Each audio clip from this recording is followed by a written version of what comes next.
ए दुनियाटा केते विचित्र कहले किसी लोक अच्छा तुम सहित एमती लगे इच्छा अच्छे तुम बर्बाद कलापर ही से खुशी हे ये किसी लोक अच्छा से चाहते तुम बर्बाद हो गले से खुशी हो पेटर भोकटा हजम हो भोकर भी पूरण हो पेट भी भोकिला थे भी से पेटर भी भोकिला भी मरीज सी एत खुशी हो तुम ना एमती 10 जन गपिए तुम बर्बाद कला पर्यटन से छाड़बेनि ये किसी लोक भी अच्छा प्रकृति दय मुच्यत काम एवं एभली भी समय आसो तुम तो जल्क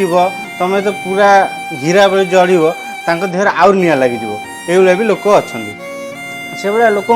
आप सब दूरे रुहतु एवं आपड़ ये जानून से आप दुर्गुण कर मन दुख करते भावतु से करुच्ची से खुशी हो जाओ किंतु ए समय